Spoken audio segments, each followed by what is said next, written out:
వి gold trusted gold buyers తాకట్టులో ఉన్న బంగారాన్ని విడిపించి ఈ రోజు ఉన్న మార్కెట్ ధరకే కొనబడును. మరిన్ని వివరాలకు సంప్రదించండి 77107720. నా పేరు గుమ్మడి రామకృష్ణ, కమ్మవారి సేవా సమితి గ్రేటర్ విజయవాడ వైస్ ప్రెసిడెంట్. ఈరోజు ఈ సమావేశం ముఖ్యోద్దేశం ఏంటంటే, జగన్మోహన్ రెడ్డి గారు 2 రోజుల క్రితం మన ఓదార్పు యాత్రలో అన్యాపదేశంగా కమ్మకుల గురించి సంబోధిస్తూ కమ్మవారు వైసీపీలో ఉండకూడదా, ఒక పార్టీలోనే ఉండాలా అనేది వ్యక్తం చేశారు. మేమేమన్నామంటే, రాజకీయ పార్టీలు అనేక పార్టీలు ఉంటాయి. మా కులం కమ్మవారి సేవా సమితి అనేది ఒక సేవ కోసం పెట్టాం. మేము మా కింద హాస్టల్స్ ఉన్నాయి, ఉచితంగా పిల్లలను చదివిస్తుంటాం, అలాగే స్కాలర్షిప్స్ ఇస్తాం, అలాగే మహిళలు ఉపాధి కల్పిస్తాం, మరి యూత్కి స్కిల్ డెవలప్మెంట్ చేస్తాం. అనేక రకాలుగా మా సేవ కోసమే కానీ మేము రాజకీయాలతో మాకు పని లేదు. మా కమ్మవారు అనేక పార్టీల్లో ఉన్నారు, సిపిఎంలో ఉన్నారు, సిపిఐలో ఉన్నారు, బీజేపీలో ఉన్నారు, మరి తెలుగుదేశంలో ఉన్నారు, వైసీపీలో కూడా ఉన్నారు. మేము వైసీపీలో వద్దని జారమని లేకపోతే ఇంకోటని మేము ఇప్పుడు ఎవరికి చెప్పం, ఎవరిష్టం వాళ్ళది. మీరు ఓదార్పు యాత్రకు వెళ్ళి అక్కడ ఒక అతను విగ్రహ ప్రతిష్టాపనలో మా కమ్మకుల గురించి మాట్లాడాల్సిన అవసరం లేదనేది మేము తీవ్రంగా ఖండిస్తున్నాం. గతంలో మీరు 5 సంవత్సరాలు ఈ రాష్ట్రాన్ని పరిపాలించినప్పుడు కూడా మీరు కులం మీద విద్వేషంతో అన్ని కులాలని రెచ్చగొట్టారు. ముస్లింలు రెచ్చగొట్టారు, ఎస్సీ ఎస్టీ డాక్టర్ బాబురావుని రోడ్డు మీద మరి విచక్షణ రహితంగా చేసి చంపేశారు. అతన్ని అన్ని కులాలని దాడి చేశారు.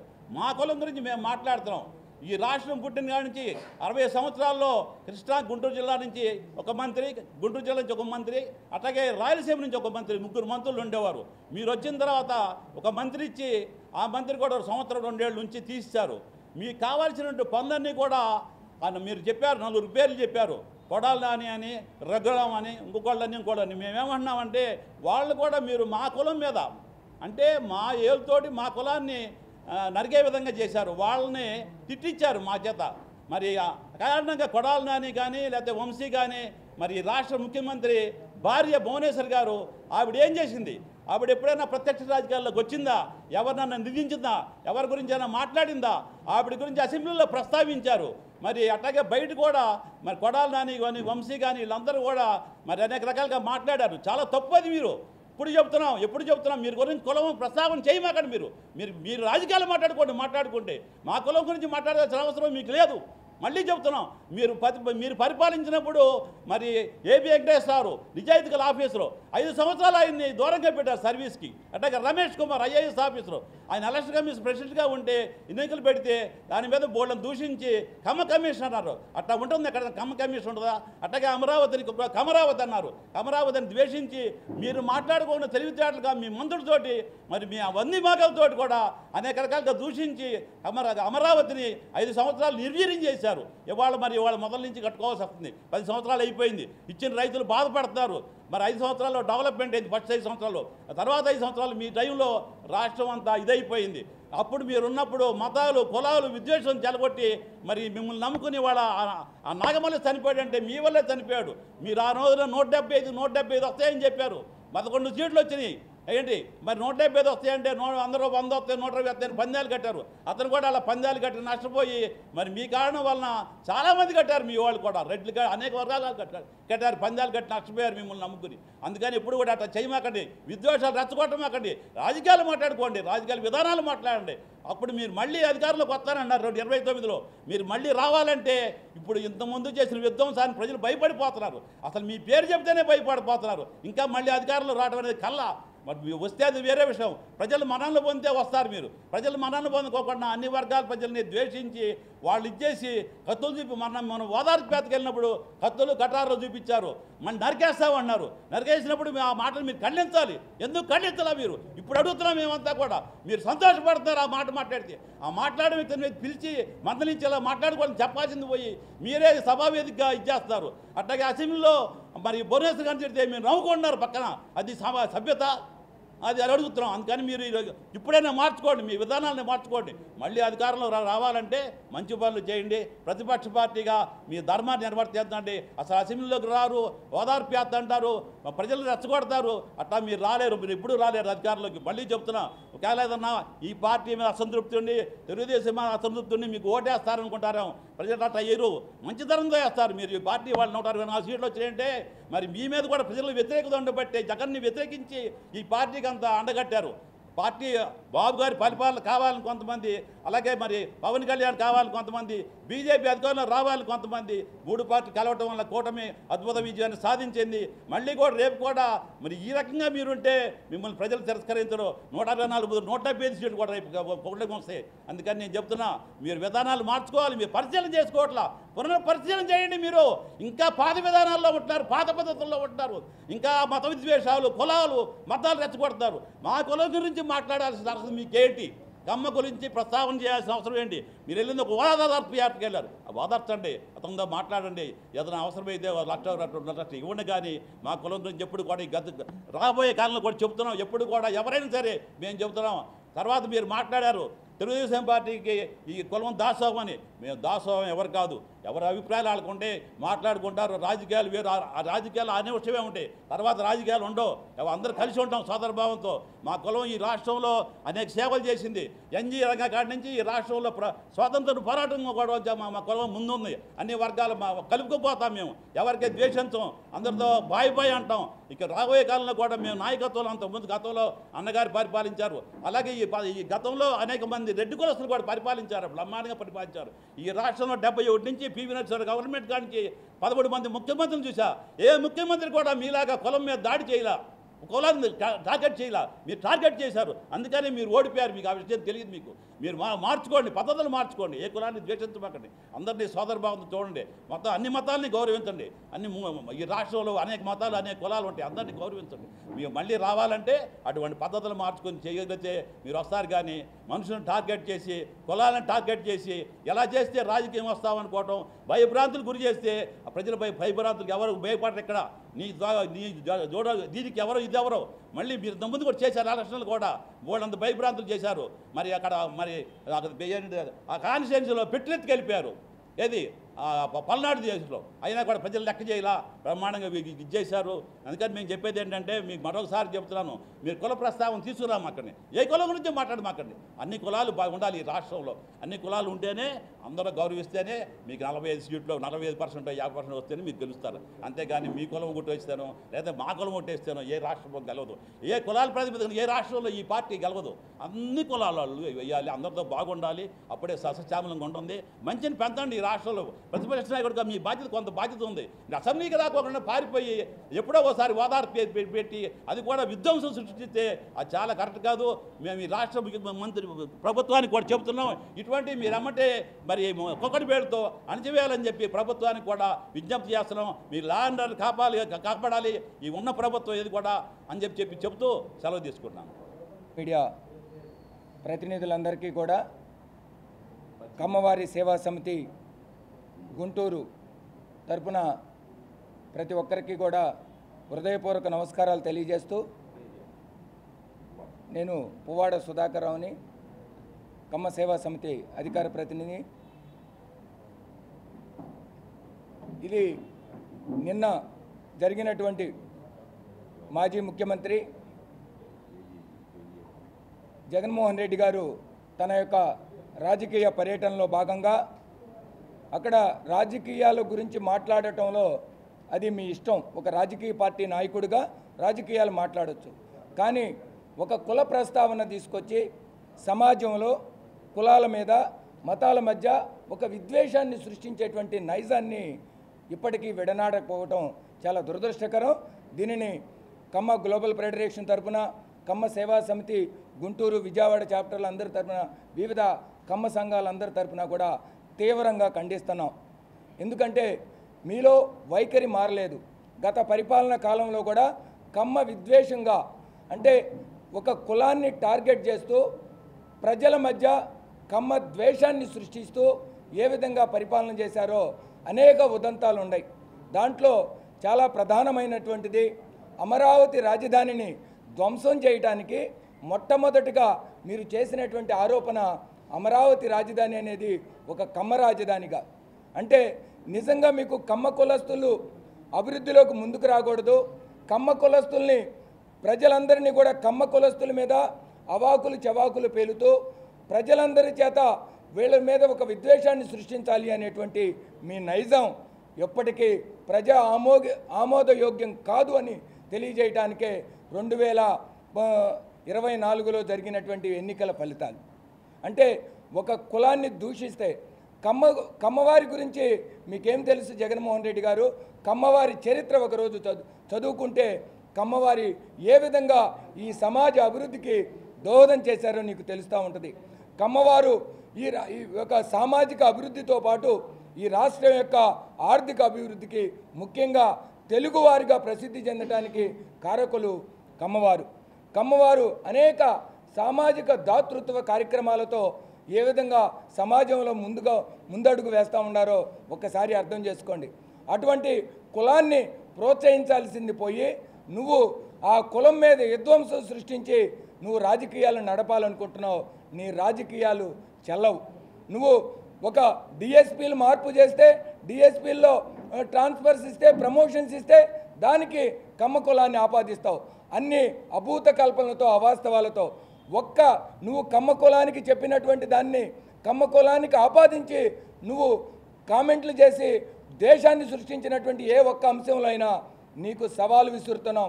కమ్మ కులస్తులు ఎక్కడైనా మిగతా కులవాళ్ళ కంటే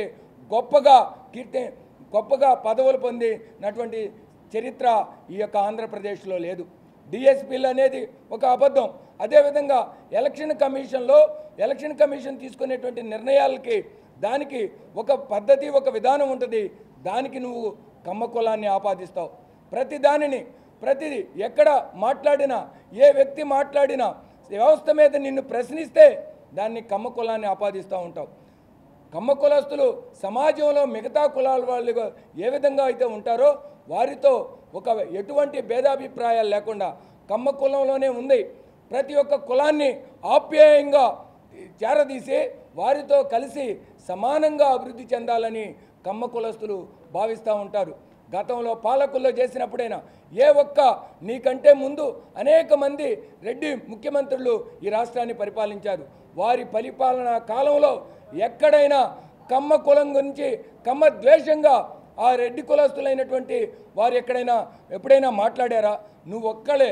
నీ పరిపాలన 2019 నుంచి 2024 5 సంవత్సరాల కాలంలో కమ్మ కులస్తుల్ని తీవ్ర మానసిక క్షోభకు గురి చేశావు.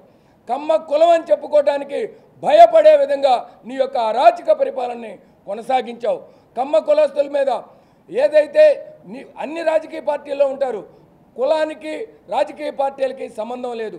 రాజకీయ పార్టీలో ఉండటం అనేది ఆ యొక్క పార్టీల యొక్క సిద్ధాంతాలని, వారి యొక్క పరిపాలన, వాళ్ళ విధానాలని, వాళ్ళ మేనిఫెస్టోలని, వాళ్ళ ప్రణాళికల్ని అనుగుణంగా వ్యక్తులు డిసైడ్ అవుతారు. కానీ కులాన్ని ఆపాదిస్తూ ఒక కులస్తులంతా ఒక పార్టీ అని నువ్వు చెప్పేటువంటి విధానం మానుకోవాలి. ఆ విధంగా మానుకోకపోతే నువ్వు చేసేటువంటి దౌర్భాగ్య రాజకీయాల వల్ల ఇప్పటికే ఒకసారి నువ్వు పతనావస్థకి చేరుకున్నావు. మళ్ళీ కనుక ఈ కుల వ్యవస్థనే నువ్వు కులాని మీద ద్వేషాన్ని కనుక నువ్వు సృష్టించాలని చూస్తే ప్రజలు చూస్తూ ఊరుకోరు. ఎందుకంటే సమాజ సేవకి కమ్మ కులస్తులు కట్టుబడి ఉన్నారు.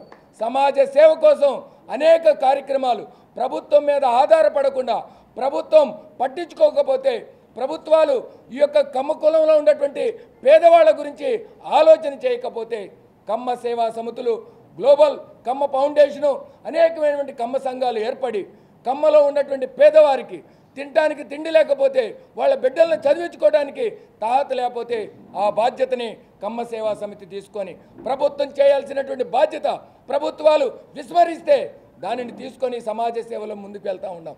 మేము ఏ రోజు మిమ్మల్ని మాకు ఇది కావాలి, అది కావాలి అని అడగల. కమ్మ కులస్తులు అడిగేది ఒకటి, గౌరవాన్ని ఇవ్వండి, మా కులాన్ని అగౌరవపరచబాకండి, మమ్మల్ని సమాజంలో మేము ఉన్నతంగా మా యొక్క శక్తి సామర్థ్యాల మీద, మా యొక్క కష్టపడే తత్వంతో ముందుకు వస్తూ ఉంటే దాని మీద నువ్వు విష ప్రచారం, దుష్ప్రచారం చేసి ఎంతమంది కమ్మ అధికారులు కమ్మ ప్రభుత్వ ఉద్యోగులు నీ వలన ఎంత మానసిక క్షోభకు గురవుతున్నారు. కనీసం ఒక్క ప్రమోషన్ పద్ధతి ప్రకారం రావాల్సినటువంటి ప్రమోషన్ను కూడా పొందకుండా ఏ విధంగా నువ్వు అడ్డుకుంటున్నావు? ఈ విధంగా మీరు కమ్మ జాతిని నిర్వీర్యం చేయాలంటే మేము ఏ రాజకీయ పార్టీలో ఉన్నప్పటికీ కూడా కమ్మ కులస్తులందరూ ఒక్కటే, మేము సమైక్యంగా ఉంటాం. మా కమ్మ కులం మీద మీరు చేసేటువంటి ఏ రాజకీయ పార్టీ అయినా హెచ్చరిస్తూ ఉన్నాం. ఏ రాజకీయ పార్టీ అయినా కమ్మ కులం మీద మీరు దాడి చేస్తే మేము తప్పకుండా మీకు తిప్పికొట్టడమే కాదు, మీకు రాజకీయ భవిష్యత్తు లేకుండా చేయడానికి కమ్మ కులస్తులు అందరం కూడా ఏకమై ఉంటామని హెచ్చరిస్తూ ఉన్నాం. ఇప్పటికైనా మీరు పద్ధతి మార్చుకోండి. మీరు పద్ధతి కనుక మార్చుకోకపోతే మీకు రాజకీయ భవిష్యత్తే కాదు, చరిత్రహీనులుగా మిగిలిపోయేటువంటి సందర్భాలు ఏర్పడబోతూ ఉన్నాయి. కమ్మ కులస్తుల్ని ప్రోత్సహించండి, ప్రోత్సహించకపోయినా పర్లేదు, ద్వేషించబాకండి. సమాజంలో కుల మతాల మధ్య ఒక ద్వేషాన్ని పెంచబాకండి, ఒక సామరస్యాన్ని పెంచండి. ఆ సామరస్యం కుల సామరస్యంతో ఉంటే రాష్ట్రం అభివృద్ధి చెందిద్ది, రాష్ట్రం అభివృద్ధి చెందితే దేశం అభివృద్ధి చెందిద్ది. కాబట్టి కులాల మధ్య చిచ్చు పెట్టే ఏ రాజకీయ నాయకుడినైనా ఏ కులస్తులైనా మీ ద్వారా ఈ రాష్ట్ర ప్రజలందరికీ పిలుపునిస్తున్నాం. కులాలని రెచ్చగొట్టే విధంగా కులాలని తమ రాజకీయ భవిష్యత్తు కోసం వాడుకునే ప్రతి ఒక్క రాజకీయ నాయకుడికి కూడా అది వాళ్ళు ఏ పార్టీ అయినా సరే కుల ప్రస్తావన తెచ్చిన ప్రతి రాజకీయ నాయకుడిని బహిష్కరించవలసిందిగా మీ ద్వారా ఈ రాష్ట్ర ప్రజలందరినీ కోరుతూ మరొకసారి జగన్మోహన్ రెడ్డి గారికి చెబుతున్నాం, కుల ప్రస్తావన తీసుకొచ్చేది మీరే. ఒక కులస్తుల్ని అదే కులస్తులతో దూషించేటట్టు చేయటం, కులాల మధ్య అంతర్గత సిచ్చుగా పెట్టి మీరు వాళ్ళు బూతులు మాట్లాడుకుంటూ ఉంటే ద్వేషించుకుంటుంటే చూసి ఆనందించటం అనేది ఒక పైశాచికమైనటువంటి ఆనందం. అటువంటి ఆనందాన్ని మీకు ఎప్పటికీ కూడా పొందబాకండి.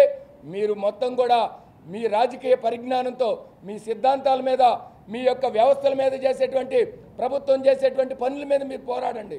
దానికి కులాలతో సంబంధం ఏముందని మిమ్మల్ని ప్రశ్నిస్తూ ఇటువంటి దానిని తీవ్రంగా కమ్మ సేవా సమితి తీవ్రంగా ఖండిస్తుంది. ఇటువంటి వ్యాఖ్యలు కనుక పునరావృతం అయితే మీ మీద కూడా ఉద్యమ రూపంలో తీసుకొచ్చి కమ్మ కులస్తుల యొక్క గౌరవాన్ని కాపాడటానికి మేము ముందుంటామని హెచ్చరిస్తూ ఉన్నాం. అండి, ఆంధ్రప్రదేశ్ కమ్మవారి సేవా సమాఖ్య సెక్రటరీని.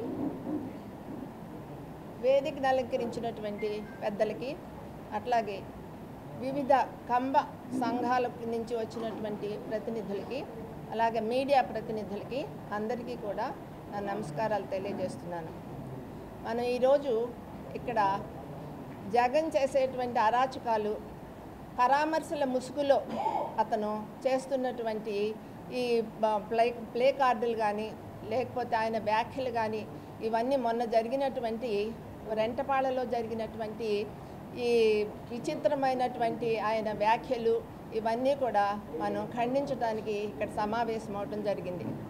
ఈ మధ్య ఆయన పరామర్శల పేరుతో రాజకీయ ఈ సమావేశాలు జరిపిస్తున్నారు. ఎందుకంటే ఆయన పరామర్శ ఆయన ముఖ్య ఉద్దేశం కాదు.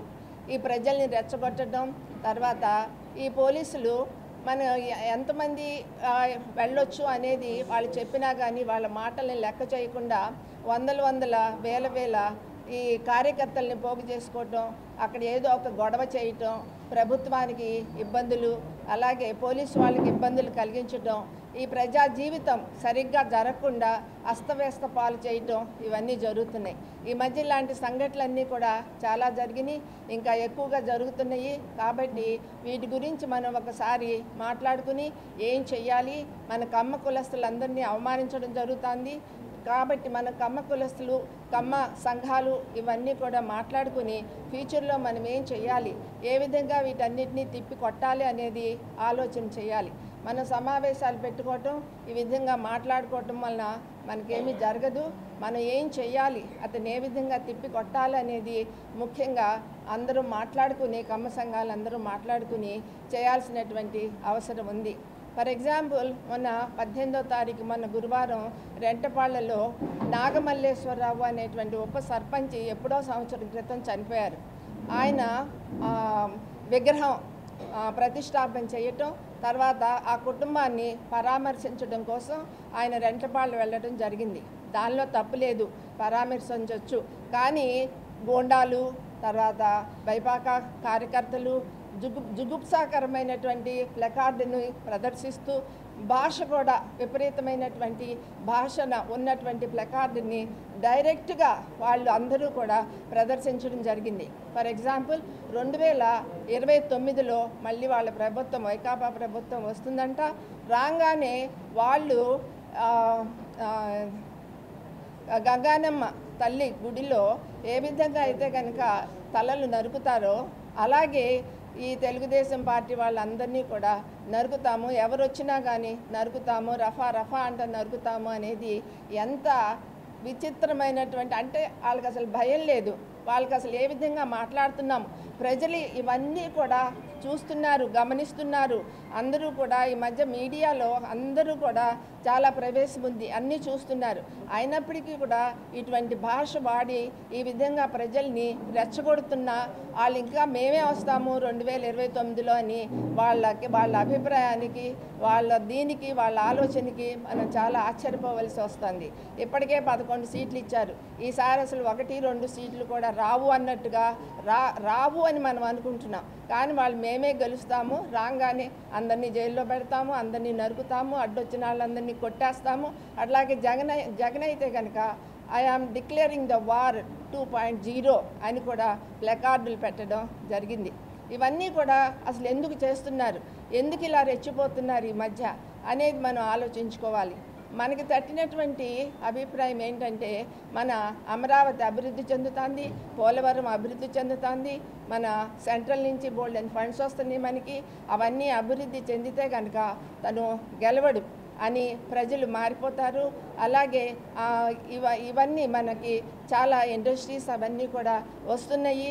ఇవన్నీ కూడా అతనికి కక్కలేక మింగలేక ఇటువంటి జుగుప్సాకరమైనటువంటి ప్రదర్శనలు, హింసను ప్రోత్సహించడం, గంజాయి బ్యాచ్ని, బెట్టింగ్ బ్యాచ్ని ఈ ప్రదర్శనలకి తీసుకెళ్ళటం, వాళ్ళ చేత గొడవలు చేయించడం, ఇవన్నీ కూడా అలవాటైపోయింది.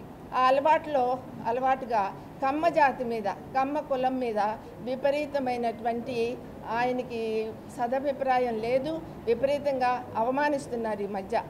ఆయన అనుకుంటున్నారు ఈ కమ్మ వాళ్ళే మా వైకాపా పార్టీలో కమ్మవారు ఉంటే తప్పేంటి, కమ్మవారు ఎందుకు ఉండకూడదు, ప్రభుత్వం మీద ఏదైనా వ్యతిరేకమైనటువంటి పోస్టర్ పెట్టినా లేదా వ్యతిరేకంగా మాట్లాడినా కానీ వాళ్ళని హింసించి వేధించి జైలులో పెడుతున్నారు, అలా పెట్టొచ్చా అని చెప్పి ఆయన కామెంట్ చేస్తున్నారు.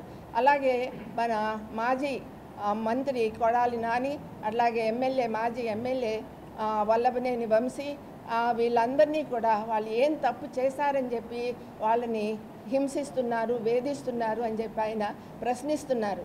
ఊరికే వాళ్ళు చేసిన తప్పులకి వాళ్ళని జైల్లో పెడుతుంటేనే ఆయన అంత బాధపడిపోతున్నారు. కానీ మరి తెలుగుదేశం పార్టీని ఎవరినైనా సరే మేము నరికేస్తాము అంటున్నారు. అది తప్పు కాదా? అది ఎంత తప్పు, ఆ మాట ఎంత తప్పు, అది వాళ్ళకి అర్థం కావట్లేదా? ఏ విధంగా ఎందుకు మాట్లాడుతున్నారు? ఆ విధంగా నరికేస్తాము, కొట్టేస్తాము అని చెప్పి వాళ్ళు రాగానే అవన్నీ తప్పులే. అలాగే చంద్రబాబు నాయుడు గారు రెంటపాళ్ళలో వైకాపా కార్యకర్తలు చేసినటువంటి రచ్చకి, వాళ్ళు ప్రదర్శించినటువంటి రికార్డులకి, అలాగే జగన్మోహన్ రెడ్డి మాట్లాడినటువంటి మాటలకి ఆయన ఖండించారు, తీవ్రంగా ఖండించడం జరిగింది. దానికి ఆయన అంటారు తెలుగుదేశం పార్టీ వాళ్ళని నరుకుతాము అంటే తప్పేంటి, అలాగే ఈ సినిమాల్లో ఉన్నటువంటి డైలాగుల్ని రికార్డుల మీద రాయిస్తే తప్పేంటి, ఈ విధంగా మాట్లాడుతుంటే అసలు ఎవరు ఏం మాట్లాడతారు, ఏ విధంగా మాట్లాడతారు, ఇవన్నీ కూడా మనం ఆలోచించుకోవాలి. అట్లాగే అసలు ఇవన్నీ ఆయన ఎందుకు చేస్తున్నారు అనేది మీకు మన ఏపీ అభివృద్ధి కాకూడదు అనేది ఆయన ముఖ్య ఉద్దేశం, అంతకంటే ఇంకేం లేదు. అలాగే తను మళ్ళీ గెలవాలి, తను 2029లో గెలవాలి అనేటువంటి ఉద్దేశం, గెలవచ్చు. కానీ వాళ్ళ వైకాపా పార్టీలతో పాటు కమ్మవారిని ఎవరినైనా జైల్లో పెడితే ఓన్లీ కమ్మవారినే పెట్టినట్టు కమ్మ కులంలో చిచ్చు పెడతాం, అట్లాగే కమ్మవారిని ప్రభుత్వానికి వ్యతిరేకంగా పనిచేయాలి అని చెప్పి ప్రోత్సహించడం ఈ మధ్య చాలా ఎక్కువైంది, చాలా ఎక్కువైంది అన్నమాట. కాబట్టి ఇవన్నీ చేయకుండా మనం ఏ విధంగా అరికట్టాలి అనేది ఒక ఉద్దేశంతో ఈ కమ్మ కులస్తులు అందరం కూడా, అలాగే కమ్మ సమాఖ్యలు చాలా ఏర్పడినాయి. అవన్నీ ఎందుకు ఏర్పడినాయి అండి? మన కమ్మ కులస్తులు చాలామంది బీదవారు ఉన్నారు, వాళ్ళందరూ చదువుకోలేకపోతున్నారు. చదువుకుంటేనే కదా వృద్ధి చెందేది. ఆ విధంగా డబ్బులు ఉన్నటువంటి కమ్మ కులస్తులందరూ కూడా వివిధ సంఘాలుగా ఏర్పడి హాస్టల్స్ని పెట్టి కమ్మ పేదవారిని చదివించడం ఈ 7-8 సంవత్సరాలుగా జరుగుతుంది. కాబట్టి చాలామంది కమ్మ కులస్తులు ఆ విద్యాలయాల్లో చదువుకుంటున్నారు. అలాగే చాలా బాగా మెరిట్గా చదువుకుంటున్నారు. వాళ్ళకి డిగ్రీల్లోనూ వీటిల్లోనూ కొన్ని కాలేజెస్ ఫ్రీగా సీట్లు ఇస్తున్నాయి. ఈ కమ్మ సమాఖ్య ద్వారా ఈ కమ్మ కులస్తులు బీద పిల్లలు అంటే తినడానికి తిండి లేక, ఇలాంటి బీద పిల్లలు చదువుకోవడానికి స్తోమత లేక, ఆర్థికంగా దెబ్బతిన్నటువంటి బీద పిల్లలందరినీ కూడా హాస్టల్స్కి ఆహ్వానించి వాళ్ళకి చక్కని ఎడ్యుకేషను, మంచి ఫుడ్డు, అలాగే బట్టలు అవన్నీ ఇచ్చి స్కూల్స్లో వాళ్ళకి సీట్లు కూడా కేటాయించి వాళ్ళని బాగా ప్రోత్సహించడం జరుగుతుంది. ఇది చాలా మంచి పరిణామం. ఫ్యూచర్లో చాలామంది కమ్మ పిల్లలు వృద్ధిలోకి వస్తారు. కాబట్టి జగన్ చేసినటువంటి ఈ వ్యాఖ్యలన్నింటినీ కూడా ఖండిస్తూ మన రాజకీయ నాయకులు, సామాజిక వర్గాలు అంటే ముఖ్యంగా మన కమ్మవారిని అవమానించకుండా చూడాలని చెప్పి మా ఆంధ్రప్రదేశ్ కమ్మవారి సేవా సమాఖ్య తరపున మేమందరం కూడా డిమాండ్ చేస్తున్నాం. అది మా ముఖ్య ఉద్దేశం. కమ్మవారి సేవా సమాఖ్య ఆంధ్రప్రదేశ్ తరపున మేమందరం కూడా మన కమ్మ జాతిని, కమ్మ వర్గాన్ని ఏ విధంగానూ అవమానించకుండా అలాగే మీరు చూడాలి. అలాగే ప్రభుత్వానికి కూడా మనం విన్నపం తెలియజేయాలి.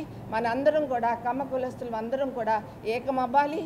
అలాగే కమ్మ బీద కుటుంబాలని, వాళ్ళ పిల్లల్ని వృద్ధిలోకి తీసుకురావాలి. ఆ ధ్యేయంగా మేమందరం కూడా ఈ సమాఖ్యల్ని, కమ్మవారి సమాఖ్యల్ని చాలా ఉన్నాయి, వీటన్నిటిని కూడా పెట్టుకోవడం జరిగింది ఒక 10 ఏళ్ల నుంచి కూడా. ఇప్పుడు మా సంఘం కొత్తగా మొన్న ఏప్రిల్లో ఏర్పడింది. అంతకుముందు ఇక్కడ విజయవాడలో ఉన్నటువంటి కేఎస్ఎస్ సంఘానికి అంటే కమ్మవారి సేవా సమితి పెనమలూరు బ్రాంచ్కి మేము హెల్ప్ చేయడం జరుగుతుంది. అలాగే ఇండివిజువల్గా కూడా ఈ పిల్లలందరికీ కూడా మేము హెల్ప్ చేస్తాం అన్నమాట. అది.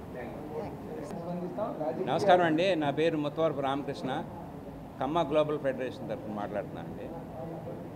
జగన్మోహన్ రెడ్డి గారు కమ్మ కులం మీద కొత్తగా ప్రేమ వలకబోస్తున్నారు. ఈ వలకబోసి ఆయన పార్టీలో ఉపాధ్యక్ష పదవులు ఎవరన్నా ఒక కమ్మాడికి ఇవ్వగలరేమో అని అడుగుతున్నామండి. దేవినేని అవినాష్ ఏమన్నా అసమర్థుడా? ఆయనకి ఇవ్వచ్చు కదా ఒక పదవి. నెహ్రూ గారు అబ్బాయే కదా, ఆయనకి మంత్రి పదవి ఇచ్చి ఉండొచ్చు కదా. కొన్ని మిగతా వాళ్ళు అంటే కాంట్రవర్సీలో ఉన్నారు. అతను కాంట్రవర్సీలు లేడు, తర్వాత కాంట్రవర్సీ అయ్యాడు.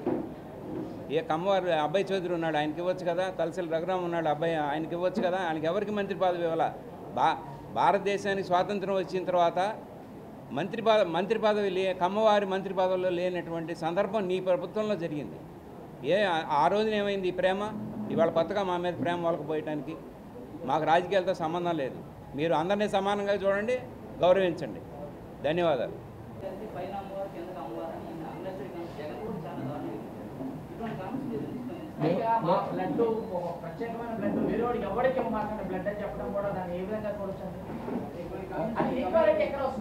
ఎక్కడైనా అంటే చెప్తాను, కొంతమంది తమ రాజకీయ ప్రయోజనాల కోసం విపరీతమైనటువంటి వ్యాఖ్యలు చేస్తూ కమ్మ కులానికి మొత్తానికి కూడా, అది ఏ పార్టీ వారైనప్పటికీ కూడా, ఒక సమాజం హర్షించేటువంటి కాకుండా సమాజంలో ఒక విభజన చేసేటువంటి వ్యాఖ్యలు చేసిన ఎప్పుడు అంటే ఎవరైనా ఏ కులస్తుడైనా రాజ్యాంగ విరుద్ధంగా, చట్ట విరుద్ధంగా కార్యక్రమాలు చేసినటువంటి ఏ వ్యక్తికి కూడా వాళ్ళు ఏ కులమైనా కూడా ఆ కులం సపోర్ట్ చేయదు. ఇక్కడ ఆయన గౌరవప్రదంగా ఈరోజు ఏదైతే కోడెల శివప్రసాద్ గారు ఉన్నారు, కోడెల శివప్రసాద్ గారు వారి యొక్క రాజకీయ నేపథ్యాన్ని కానీ అన్నీ గమనించాలి. అటువంటి వ్యక్తి మీద ఒక అనరాని మాట, ఒక గౌరవ స్పీకర్గా పనిచేశాడు, సరైనటువంటి ఆధారాలు లేకుండా ఒక నిందను మోపి మానసిక క్షోభకు గురి చేశారు.